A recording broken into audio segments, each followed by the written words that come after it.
Well, joining us now to give us an idea of what's happening on the ground is Ms. Reyhana Patel, Head of Communications and Government Relations at Islamic Relief Canada. Ma'am, welcome to Forum Daily.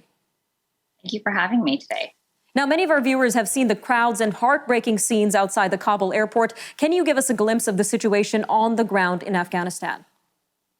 Yeah, so Islamic Relief, we've been working in Afghanistan over the last 20 years now as an international NGO, and the majority of our staff on the ground are local Afghans. And what we're hearing, what we're seeing on the ground is that there is that fear of the unknown and the uncertainty. And we are seeing people trying to leave the country via Kabul airport. As you can see from the images, there's not enough flights, so people are just living out in the open. What we're also not seeing, though, is the humanitarian situation that's quickly escalating. So even before all of this, 14 million Afghans were facing food insecurity. And it's only getting worse. You know, there's imports and exports out of cities and provinces have been halted. A lot of places have been closed. There's no movement. So the food insecurity is just going to increase, and the humanitarian situation is just going to escalate as the days go by. Meanwhile, we hear the UN threat assessment reportedly warning that the Taliban is carrying out door-to-door manhunts for people who aided Western forces. Ma'am, how will this impact the thousands of people who are already displaced in Afghanistan?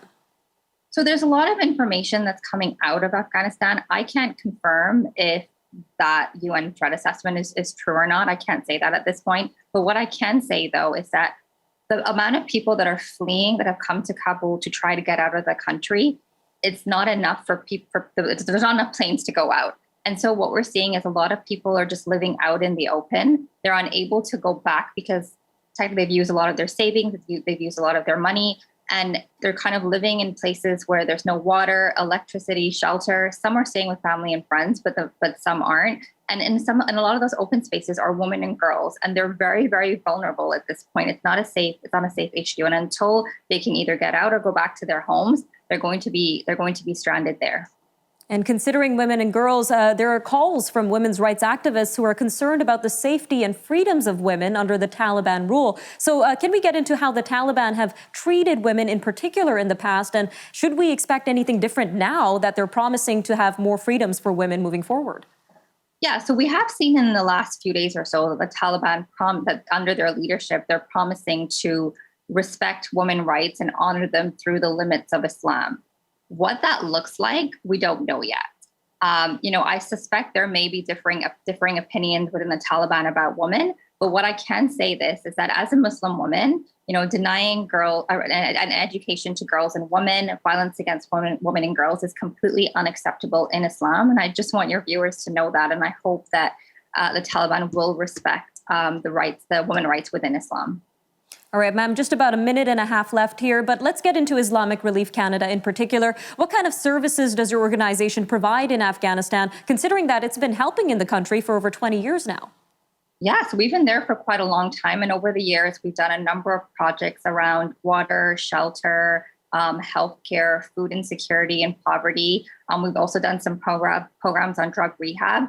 The most pressing issue, though, right now is, and has been for the last few years, has been poverty. And over 30 million Afghans live below the poverty line, and food insecurity, as I mentioned before. And I can only foresee this escalating as the weeks and months go by. And as a Canadian NGO, and I urge all Canadians that the need will be there, and we must act now in order to make sure that we can provide the much needed aid to Afghans. All right, ma'am, 30 seconds left. But what can Canadian viewers do to help those in Afghanistan, ma'am?